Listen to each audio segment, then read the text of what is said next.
Good day, everyone. This is Juanita Kapp from Meticulous Moments, and I just want to give a shout out to all the amazing audience members, all the guests that have been on the show. This has been it's almost 4 year long journey now, and it's been such a tremendous honor and blessing to meet these incredible people from all over the world. Also to the MAM members, the Meticulous Martial Arts Mastermind members. Thank you for all your input. Thank you for all your your vigor, the way that you learn from each other, the way we teach each other, the way we support each other. It is just an honor to know that there are people out there who are making huge strides in the world, but that are still humble and still there to give and to pay it forward. And this evening, we are with exactly someone that I just described, and he's my friend and fellow martial artist, fellow athlete, and that is Joseph Chowhan. So feel very welcome here at the show, Joseph. How's it going, everybody? Now, I've conversed with you, and I mean, you're also going to be inducted into the MAM Hall of Fame. So I know about your history, and I know God did amazing things in your life. But tell the audience who you are. Okay. So, all right. So let's start from the beginning. So I was born and raised in Southern California.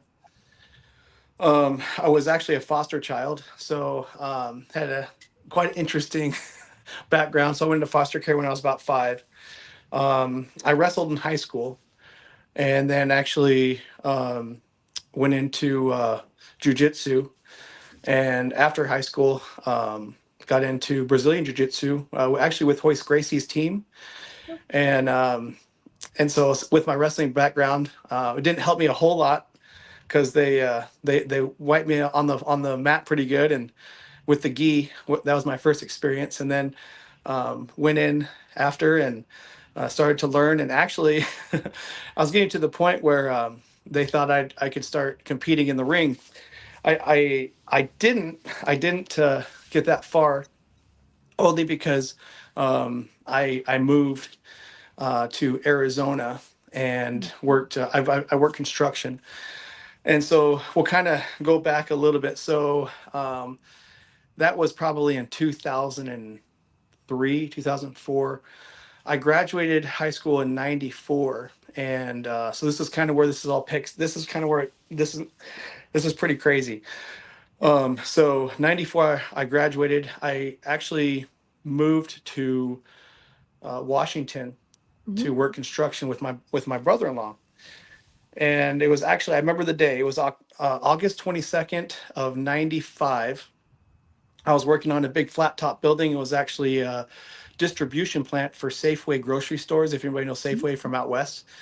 Um, and here I'm in Michigan now, by the way. I live in northern Michigan by Traverse City, by the Great Lakes. It's absolutely gorgeous. But so anyway, so back to the story. I was in Bellevue, Washington, and I was working on a big flat top roof, 4 stories high. And it was interesting. Around the middle of the afternoon, it was like the Holy Ghost prompted me, and the Holy Ghost said to me, something was going to happen. Be prepared. Yeah. And so I was like, okay. And I didn't know what that meant. I didn't have a clue what that meant. And so I suppose that it was just and a trial and an opportunity for, real spiritual growth. Mm-hmm. And so what happened was, it was literally the end of the day. My brother-in-law, he worked. He was actually a contractor, and he would go and get bids and get more jobs for us. And I was just a laborer, and I was rolling out the last sheet of emulsion and fiberglass, Yeah. and we were laying it out. And I felt something behind my feet, and I'd heard a guys tell of like falling and landing on a skylight, Yeah. like falling backwards and grabbing the edges of the skylight to hold themselves, right? Yeah. And so that wasn't the case for me. I thought that as I was coming up off my feet, and then I looked over my shoulder, I looked over my right shoulder, and I saw nothing but cars and asphalt. Oh, And as I was falling, so this is 4 stories, oh a my little God. actually being on the flat top, it was actually a little over it was a little over 40 foot. And I'm 19 years old. Um, and I heard a voice, and the voice said to me to do a flip, which is interesting because when you're that high in the air, Right. if I was to do a flip, I would over rotate, right? And I would continue to Mm-hmm. over rotate, correct? But Correct. I listened to the voice, I did the flip, and I literally went feet first. So I was going head first. I did a flip. The Lord let me go straight down instead of over rotating. I landed on my Wow. feet. Yeah, it was a miracle. I landed on my feet. Wow. I felt a flash of light come through my body, and I was unconscious for a minute. And I came Yeah. about, and I I literally I patted myself down like this. I patted myself, Yeah. and I'm like, I'm still alive. I can't believe it. I'm still alive. And so Wow. I actually stood up and I walked around for a little bit, and and I'm like, hey guys, I'm gonna go back up on the roof, and and they're like, no, you're not. You need to lay down. And I'm like, no, I'm totally fine. I'm fine. I'm good. And they're like, no, you need to lay down. So I listened to what they told me, Yeah. which was very wise. I laid back down, and well, by the time the ambulance got there, they asked me if I could move, and I literally could not move a muscle. It was all just adrenaline. And Oh my so, goodness. yes. So I went to Bellevue, Washington hospital, Yeah. and I had nerve damage, of course. Yeah. But the only thing that was broken in my body was my wrist. What? Yeah, true story. Wow. Yeah, what's even crazier God was is good. yeah, yes. What's crazier was that I don't know if it's still like this to this day, but my feet were imprinted in the asphalt. It sounds like something from a Marvel movie, I know, right? but it's real life. And Yeah, that's the power of God. right. Because God Exactly. decided it's not your time to go. He still Right. had good things for you coming. And He Right. was saying, not today. Yeah, not today. That's That is exactly right. incredible. Yeah. What happened since? Because I know what happened since. You have done amazing things in the world. I know why God kept you here. Tell the audience what happened since. Okay, so I recovered from that. Actually, I had to, because of the nerve damage, I had to learn to walk again. Wow. Yeah, because the nerve damage. Oh, So I had to go from literally from being a baby, and so wow. it took several months, but so that happened, Yeah. and then we'll fast forward. Um, I didn't even get in. So this all goes into my powerlifting Mm-hmm. journey, That's right? right. And I didn't actually get into powerlifting until I always lifted weights, but I didn't get into powerlifting until I was almost 30 years old. A friend of mine, he was actually a high school principal. I worked at a high school, Yeah. and I was the diesel mechanic and a bus driver. And the principal, he heard I was pretty strong, and so he said, "Hey," and he was a power lifter, and his name was Mike Travis. And Mike Mm-hmm. Travis, he's like, "Hey Joe, I heard you're a strong guy." He's like, "Come work out with me sometime." And so at that point, oh, and I was also a wrestling coach. I was the high school wrestling coach. And so I went into the gym, and it was actually during wrestling season. And we started working out, but I work out before practice, and Yeah. then I would conduct wrestling practice after. And I love the powerlifting so much. I continued coaching wrestling for several years, um, and then from there I started getting into powerlifting, and I started Mm-hmm. competing like in small venues. Yeah. Um, Nothing crazy. Then I started breaking like national records, and things just started taking off from there. That's And then um, in 2015, my wife and my family and I actually have two sons, and they have muscular dystrophy. And oh, well, I have three sons, yeah. um, and they're my stepsons. And two of them, actually, Garrett is home with us, and so I'm his full-time caregiver. Mm-hmm. And Griffin is also home with us, and so my wife and I take care of them both, and they're both in their 20s.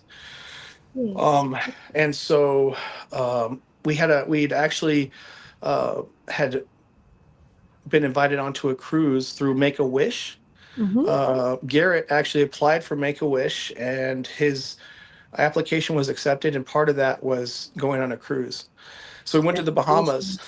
and and then I ate a lot of protein, right? Yeah. Tons.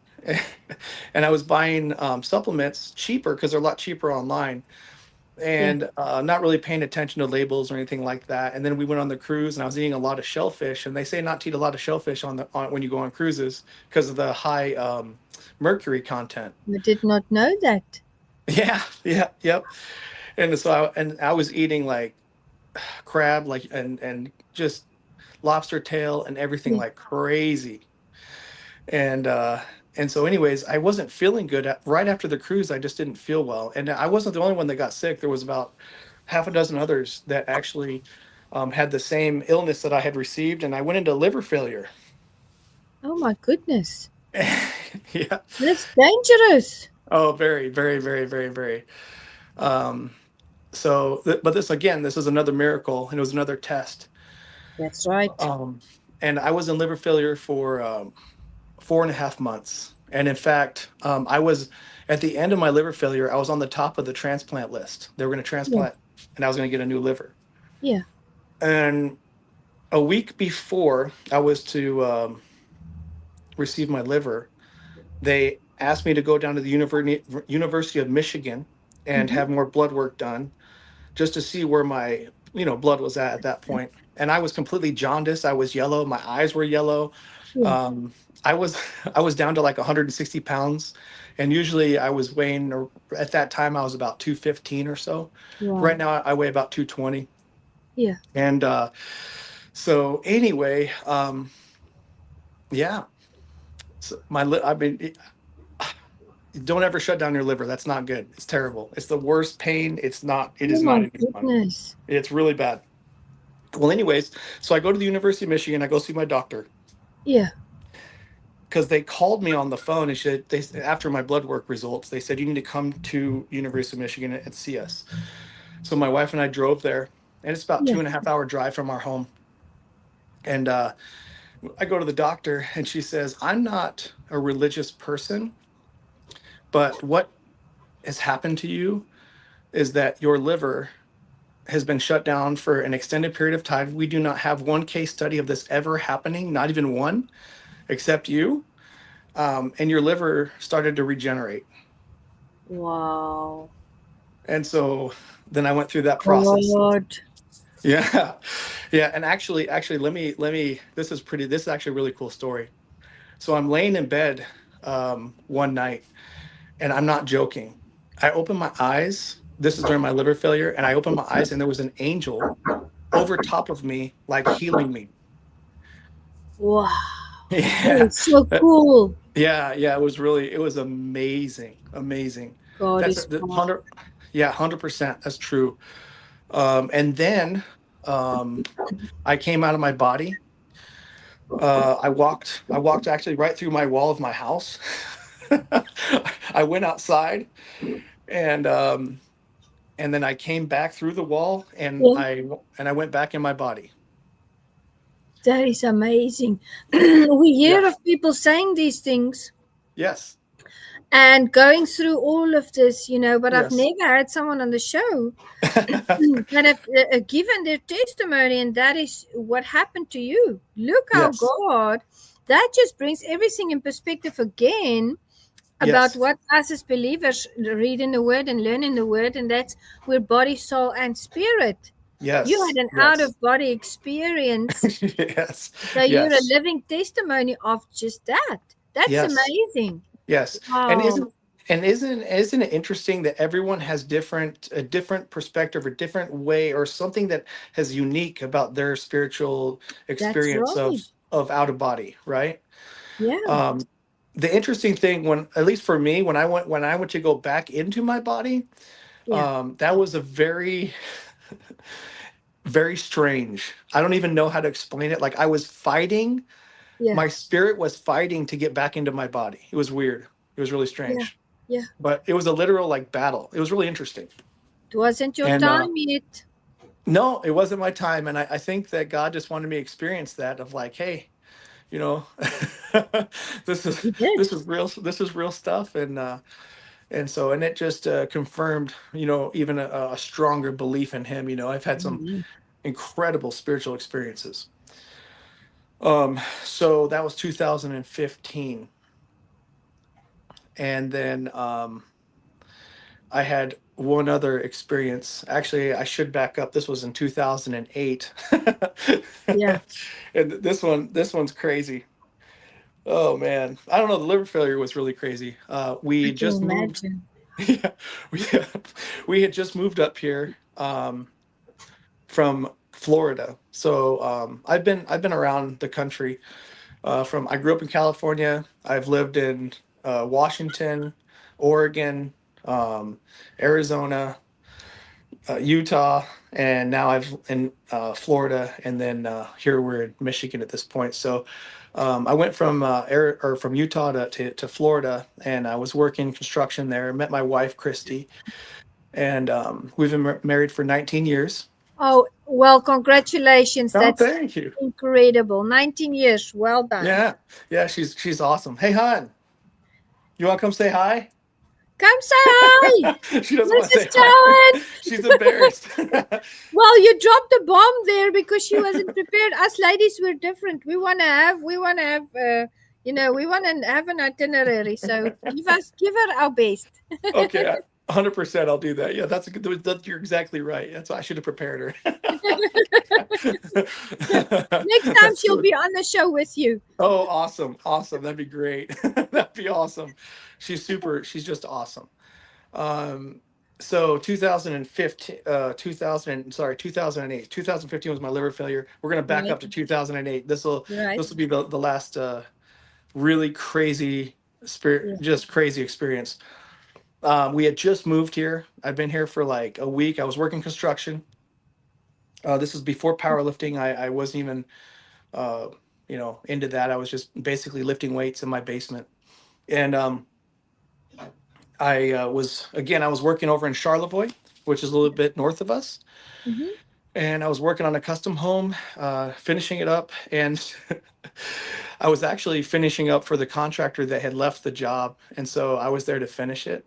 yeah, And it was the end of the day again. And this time I was on a ladder, and the guy I was working for didn't have the proper equipment, or I should say he did. We had a man lift. We had a man lift for like yeah. 2 weeks, and we needed it for one more day. And he took it off the job site the last day we needed it. Oh my goodness. Yes, yes. And he said, "Well, you're just gonna have to use ladders."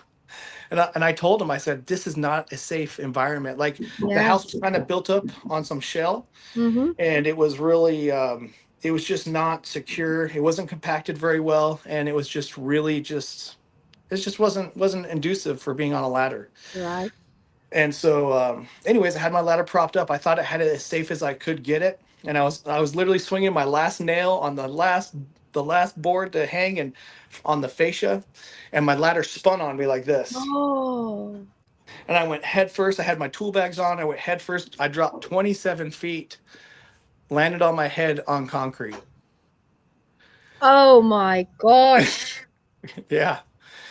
I mean, completely just no, I don't remember a whole lot. I remember the ladder spinning. I remember like dropping into the hole.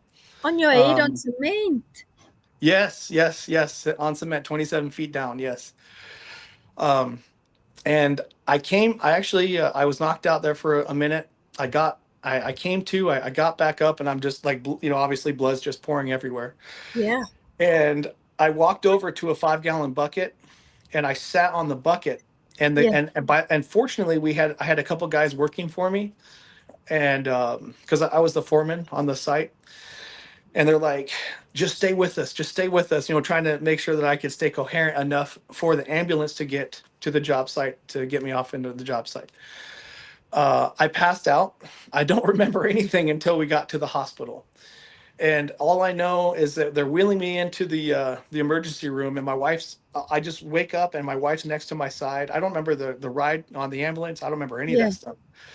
And as they're wheeling me into my bedroom, or into the room, my wife's standing next to me, and I'm like, I just literally said to her, I said, honey, I'll be fine. I just knew Yeah. that I'd be fine.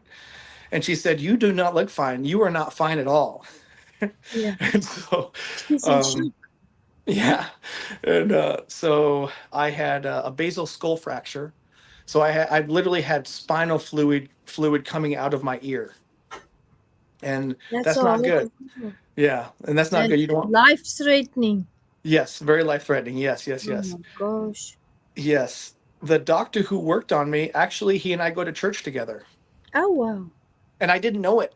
I would have not known this. This Yeah. is wild. This is just so interesting.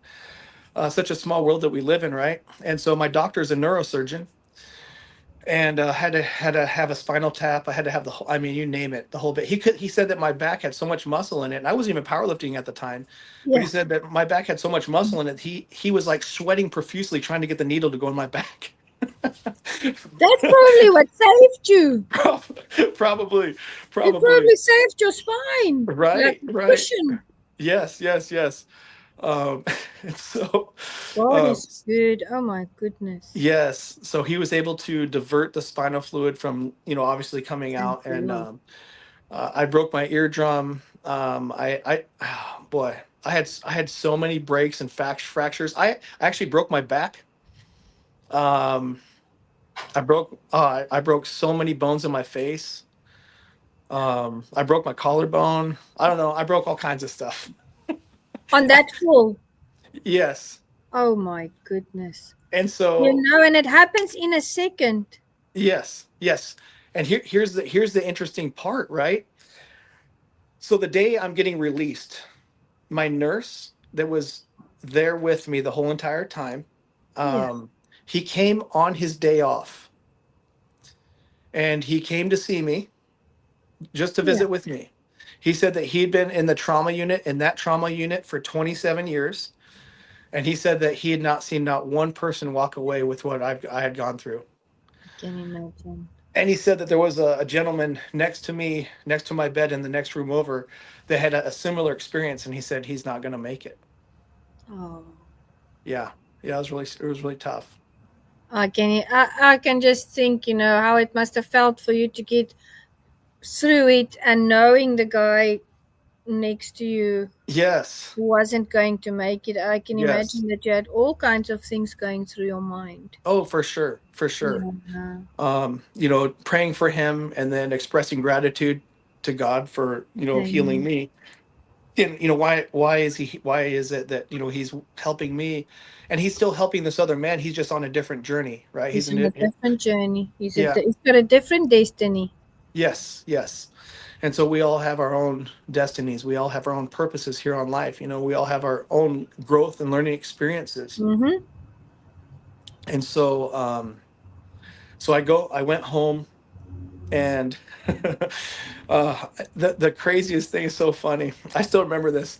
My wife, she got so upset at me because right when I got home, like I think the next day, I went down and I started incline pressing.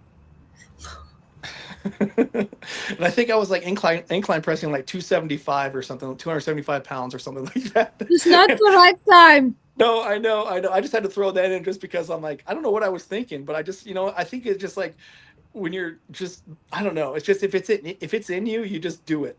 That's right. I think you were like, I've been given this chance to continue Yes, my life. Let me make the yes, most of it. yes, yes, Yeah. Having that yes, hope and knowing God was there with you. Even the fact that the doctor that goes to the church with you was the same doctor and he was a neurosurgeon. yes, He was there at the right time, at the right place yes, with that situation. yes, yes. That's all placement. That's It all is. Kairos moments. Yes. And how I knew that he was at the same church that I go to is because we had a big conference, and he was sitting right in front of my wife and I at the conference. And I'm like, I turned to my wife. I'm like, hey, hon. I was like, hon, I think that's Dr. Rosin. And she's like, it is. That's your neurosurgeon. And so I tapped him on the shoulder. It was just awesome. It was really special. It was so cool. Now, how did the powerlifting start? Because you are very modest. I want the audience to know you are a world champion. Yeah. How Yep. did the powerlifting start, and how did you become a world champion? So, all right. So 2020, um, I went down to a competition in Dayton, Ohio. I had no idea who I was going to meet at that day. I did not know who was going to be at the competition. I didn't know who I was going to meet that particular day. Um, I go down to an RPS meet, which was RPS Federation, and there's this older guy, and he's sitting behind a desk, and I see this belt, and he still has his belt, and his belt says Larry Pacifico, and he's a 10-time world champion, right? And I'm looking at the belt, and I'm looking at this, I'm looking at Larry Pacifico, at this guy behind the desk sitting below the belt, and I'm like, you got to be kidding me. That's Larry Pacifico. Right. And so I'm like, hey, Larry, I mean, I went up and introduced myself. He's probably like been in, seen a million people, right? I mean, this guy, he's a legend. Like, Yeah. yeah, yeah, he's a legend. He was from 1970 to 1979. He was a 9-time world champion. He would have been a 10-time world champion. He just kind of got, they they didn't treat him very fairly Oh, for his 10th title. But things happen in life, right? And so anyway, I competed at that meet. I got a picture with Larry, and the first thing in powerlifting is that you squat. mm, And I had never ever squatted 600 pounds in my life. Not even in my own gym. I think the most I squatted was like 550 or 560, something like that. And Larry said to me, he watched my squat, and I was going for the RPS world record, which was, I can't remember, 560 pounds or something like that. And I broke the world record on my second attempt. And then I was not going to squat my third attempt. I was going to save it for the bench press. mm. And Larry said, no, no, no, you're going to squat 600 pounds. I'm like, what? I'm like, Larry, I've never squatted 600 pounds. He's like, well, today you're going to squat 600 pounds. And I squatted 600 pounds at his meet that day. Wow. And after I squatted the 600 pounds, he's like, I am your coach. Listen to me. Yeah, They know the exactly. best. They know the best for us. That's right. They That's know right. the best. They know what we are capable of, even if we don't know it yet. Look at what Exactly. a big jump you went in the weights there in that day when you were competing, because he knew you could Yes. do it. Yes. Yes. Exactly. I believe I benched 451 at that competition, and then I ended up deadlifting. I'd never deadlifted 600 pounds either. Um, and so he's like, "You're going to deadlift 600 pounds." I'm like, "I've never deadlifted 600 pounds." He's like, "But since I squatted 600 pounds," I said, "Well, why not? I guess I can do it." if Exactly. if he says if He he already changed that. He made you believe that. he did. So I deadlifted 600 pounds at meet. And That's then very after good. that, he just started calling me, and we just set up training. And here he is in Dayton, Ohio, and I'm living in northern Michigan, so it's about a 6-hour drive, and we're just on FaceTime, and he's working with me. And within 2 years, 2022, I became a world champion that year. Oh, thanks. So, but it's just you just get connected with the right people, right? And then they, like you shared, they teach you um, the things that it's they teach you the mental side, Hmm. and they teach you the physical side, That's right? right. So you're getting everything. Like he had such a belief in me that he knew that I would succeed, and so every time I was just like putting on more and more and more weight, right? Getting stronger. And then 2020, actually this year, oh, this is actually a really cool story as well. So 2024, this year, I'm currently ranked number one um, for the 220 weight class and the men's 45 to 49. And I actually tore my bicep. I tore my bicep October, and my meet was in February. Yeah. And I'm actually building a house out back for my Yeah. mother-in-law. Oh, We've got that's yeah. Yeah, so we've got 10 acres, and so I'm building her a house in the back, and And anyways, I came off the steps and my feet came out from underneath me. I was on the front porch and I was going down the front porch steps that I had just finished building. And there was a little bit of sawdust on the steps. Yeah. And both my feet came out from underneath me. And I grabbed the handrail with my arm and my bicep ripped. I tore it. In fact, I tore the tendon right off. Yeah. And so I had to go in for surgery. And right after surgery, I started rehabbing. Yeah. I mean, with all the injuries I've sustained in my life, I know how to rehab like really well. That's good. You know the drill. Yeah, the Lord had taught me so well, right? And so I I went to that competition totally healed from the bicep tear and ended up still ranked number one this year. And Fantastic. yeah. Fantastic. And you know the drill on healing and Hmm. recovery and Hmm. recuperating, Hmm. but you also put the mindset to it. Yes. Telling yourself, I will be ready in February Yes. and I will still be the world champion. Yes. Yes. That's what you Exactly. did. Yes. Now, Yes. on a scale from 1 to 10, because I think Randy Blake also tore his bicep once, and he was in a kickboxing tournament and he won. But tell me, on a scale from 1 to 10, how painful was that when that bicep just tore out? On a scale from 1 to 10, probably about a 7, 8, I'd say. And how long did it take for it to heal? Because your tournament or your competition was in February. Yep. How many months was it healed right before, or a little bit, like in January already? How long did it take for you Oh, to recover? yes. So tore it. I had surgery 2 weeks later, which would have put me beginning of November. So basically, the beginning of November, 3 weeks of November, 4 weeks of December, 4 weeks of January, and like in about let's see, 4, 8, about 12 weeks, and I was completely Three healed. months. Yeah, 3 months. That is Yes. incredible. And you don't have any sustained injury from that, or do you still feel it, or No, no, I feel perfectly fine.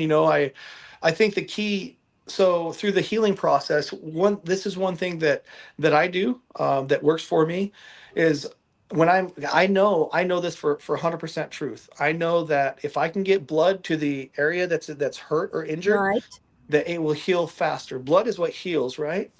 And so Very I good. would go to like a threshold of about a 3. I stay within about a 3 of a pain Mm-hmm. tolerance threshold because at that Right. point, at the 3, I know I'm not doing any damage to it, but I know that I'm putting enough pain in the infected area that there's blood there The and it's blood. going to heal faster. Right. That's very, very interesting. Yes, That's and very, very anytime so I still coach high school students. So anytime there's injuries or things like that, we can rehab them really quickly just by following that. It's very simple. but Um, it's effective, it works. And it's your mantra, it's your recipe. mhm. Yeah, and it's just and again it's because I've had these traumatic experiences, like the Lord has given me this, to help others heal quickly, right? Right. He gave you the handbook. Yeah, I mean, yeah, listen to everything that you've gone through and you've recovered every time. yes, Every single time. And yes, I don't know if you know, but have you ever had deja vu? yes. I was sitting here and you were explaining about the blood going into the bicep, and I Hmm. had deja vu. It was like we have had this conversation before. Even the surroundings. God is so in tune with our spirit. I was talking to, Bill Clark, I'm sure, and we were talking about how God moves, Hmm. and how his spirit connects us Hmm. and how martial arts brings us to a place where we can be calm under pressure. Now, Hmm. you've been in a lot of situations before where you could have maybe responded in a whole different manner, but you stayed calm in the pressure, telling your wife, I'll be okay. Getting up from that fall, saying to the guys, no, I want to go up there. You were calm. You didn't lose your composure. Hmm. What would you say to people out there if they go through something and they feel pressure it's almost like it's going to crush them. What would be your Mhm. advice to them? How do they Well, stay calm? Because if they lose their demeanor, they're mhm, going to hurt mhm, themselves correct. or So others. that's so interesting. I've never actually. That's a fascinating question, and I know the answer. This is so crazy. I would have never put these answers together, but this is what I've always done. Um, I'm not a person to get overstimulated. Like say okay, here's a prime example. Say I take a hammer, and I've done it. I take a hammer and I smash my finger. I'm not gonna swear. Ow! Yeah, I'm not gonna swear. I'm not gonna scream. I'm not gonna yell. I just sit there and I just like take a deep breath. Right? Okay, that hurt really, really bad. And I just keep everything internal, but then at the same time, I just let the energy go. That's And good. I don't allow the negative energy to attract me, because all Mm-hmm. what I've noticed is people that get overstimulated or start, swearing and start, then Right? it escalates, Yes. and it It causes a holds. yes, it causes a bigger problem. Mm-hmm. And then if somebody else intervenes, then they're swearing at that person, and it can really get out of hand really quickly. So I That's right. learned years. So I learned, man, I mean, I originally started working with my brother-in-law in construction when I was 9 years old. And so, but he was building he was building doll houses, Mm-hmm. and he would build the doll houses on our property. And so I'd help him build doll houses. Yeah. And they were little custom doll houses. And so I just learned, and the Lord just taught me, like I've just never been one to get excited. I just keep Yeah. everything just I Oh. internalize things Mm-hmm. in it for a positive. Yeah. So I can take a negative and turn it into a positive. That's a very good quality to have, especially for someone that's in the arts, for someone that's an athlete, and for someone that has a family. Hmm. Because guess what, guys? Life happens. You mentioned two very, very important words, and that's the words. And I'm sure the martial artists watching, and the athletes watching, everybody who's a part of the Meticulous Moments audience, they know I always speak about two words, and that is breathing and it's energy. Hmm. And I shout out to Coach Marvin King. He's an amazing person. Check out his kettlebell program. He's taught me qigong before, and he's also part of the MAM group. He's going to be inducted with you as well, Joseph, at some point. And he always, I invite him onto my public speaking seminars or Hmm. conferences that I have. Hmm. And he knows me because he also practices the breathing and he talks a lot about energy. And I Hmm. was busy conducting a public speaking event. It was a 1 day event. We were online for almost like 8 hours. And, I was introducing him and I was working with the flow, with the energy of the broadcast. Because we Yes. are busy sharing energy with the audience. Hmm. I don't know. There's people out there that might not be familiar with these facets, but go and read about it because we're putting good energy out there. We're giving God glory. We're talking about how you overcame all these obstacles. We're talking about how you recovered and recuperated, how you've built your life, become a world champion. This is Hmm. energy that we're putting out there. And during his speech, during his presentation, Coach King said, Juanita, I saw your breathing change. It's all about that breathing. In different situations, we use different types of breathing. Now, I don't know, I'm sure everybody out there knows Jesse in camp. He's got a lovely video about breathing as Hmm. well. Hmm. Because in essence, you use breathing when you're in your tournament. Hmm. Your breathing is very important. I use breathing when I'm fighting. I use breathing Yes. different when I do MMA to when I do kickboxing to when I'm doing a kata. I apply the breathing differently. Hmm. How did God make us live? How did He let us be? He breathed His breath into us. Correct. Breathing for us is so important. Hmm. When we fight, go watch the video about Jesse in camp, guys. There's a different way to breathe to switch on your adrenaline and to make you more aware so that you are ready for the fight. And then you have different breathing after to calm down, to warm down. Hmm. So our breathing is important and our energy is important, and that's in all things, not just fighting. Yes. When we are, and I'm talking about physical fighting in sports or competing, what you said is so true. You don't get overstimulated. Why don't you? Because you have um, mastered the art of breathing. You breathe and you internalize, and you're not moved. Hmm. So the whole world can come crashing down around you, but you are standing firm Hmm. because your breathing is in place. You know your energy, you know your placement, and you stand firm. And that's why you're a world champion, because you've mastered that art. You can control your thoughts, your mind, and your body. Yes. And I want to commend you for that, because I listened to all the stories that you're telling us, and all your testimonies. They're not just stories, they're testimonies of God's goodness, His grace, His mercy, and His power. And through all of that, you've taken all of those things and you've made it into, like you said, you can take a negative and make it into a positive. Yes. Tell the audience, how did you do that? Because there's someone in the audience listening, and they maybe get overstimulated often, and they lose their cool, or they, how can they get to that place where they are centered? Okay. So what I do, actually, I do actually a lot of breathing. Ah, Um, and so I do a lot of energy work, but uh-huh. it's personal, right? It's That's between right. me and the Lord, right? But I'll sit right here, either in this chair, wherever it may be, and oh man, it just feels so good. Like I can just like, you can just like you turn a switch, right? And I'll just breathe in, and I'll Right. breathe in real deep, and I'll hold it like like a breath hold,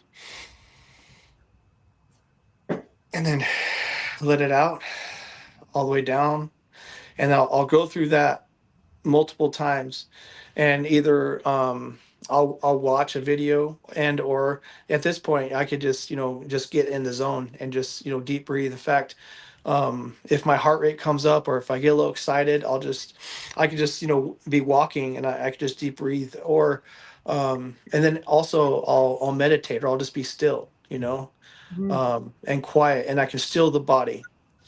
And it helps tremendously, because what happens is that I believe it oxygenates the body, which helps you become Right. stronger. That's The right. more oxygen that you can get into the body, your blood will be healthier, and everything just enhances. And it just seems like it just enhances my every time Yeah.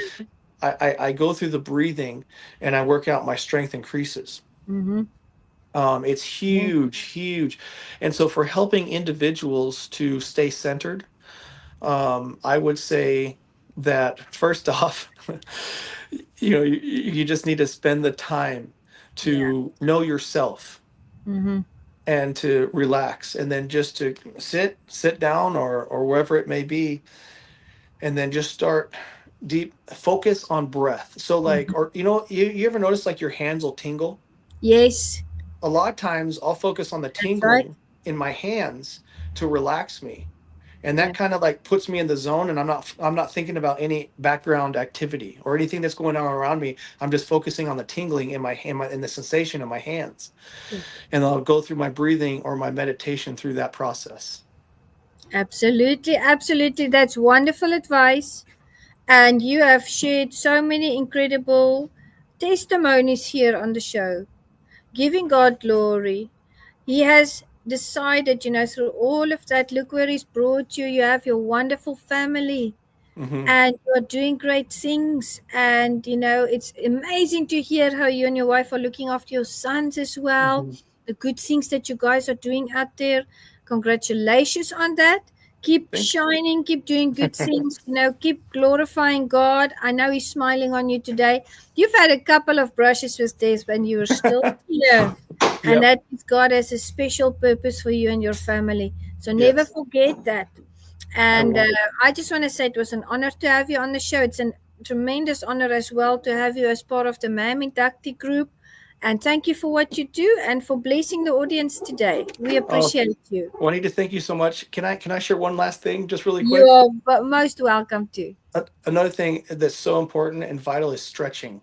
Yes, we have to be limber. Yeah. Yes. But So all tell the glory. audience, how do you stretch? Because there's different, some do yoga, some do normal, like just go to the gym and do their own stretches. What is your mantra? I stretch for about a half an hour. And I'll lay on the floor and then I'll stretch my hips and then I'll sit up and spread out my legs and just get them as wide as I can. I'll lean forward, always keeping my posture. Yeah. And I've been really working on, as I'm being older, to really work on my posture to Yeah. make sure that I have the curvature in my back and everything correlates even over to strength training, Mm-hmm. um, and so or martial arts as well, That's right. and it helped us with longevity. Actually, I went to my doctor actually just yesterday, and I told him that I'd been stretching, and he said, "Oh, that's wonderful." And he told me that again with stretching, you're getting blood into the tendons and those areas where it's very Right. difficult to get blood, and so that's what happens is people they atrophy, their body Mhm. atrophies Yeah, it's over like, time. that's Yes, right. yes, Yeah. and Very so important. very important. But all glory to God, as He's so awesome to us, Amen. and He loves us perfectly. He does. He He does. does. He does. You were talking about the stretching. The martial artists out there that know the history, everybody learns the history. You'll know this as well. In the olden days, and I'm talking when the karate came from China and Okinawa and all these wonderful places, the grandmasters used to stretch for 2 or 3 hours before even starting to train. Mm-hmm. That's how important it is. Yes. So breathing, training, stretching before that training, guys. Mhm. Uh, it's very important. And thank you so much for what you shared. I'm sure we'll work in another session in the future. Get Mrs. Chowhan on here as well. And Okay, please send her our regards. And God bless you for I will. everything you are doing, my brother. Thank you. Thank you. Thank you, Juanita. That was wonderful. Thank you. You're welcome. Bye. Bye. There you go, guys. Another incredible session with amazing martial artists out there, athletes, people who love and follow God, people who are doing great things that are uplifting. And this is what Meticulous Moments has always been about, community upliftment through leadership development. And as we heard in the sessions today, everybody is a leader. You have a responsibility to show up, you have a responsibility to share your gifts with the world, and you have a responsibility to, if you can, do something good for someone else. Do it. Build that legacy. I'll see you guys in the next session. Remember, the MAM Hall of Fame is taking place December 6th, 7th, and 8th in Dallas, Texas at the Hilton Lincoln Center. I've extended the registration date to November the 30th. So reach out to me if you have your nominations, and let's get those registrations done. It's going to be a huge celebration. God bless you guys. I'll see you in the next session. Bye.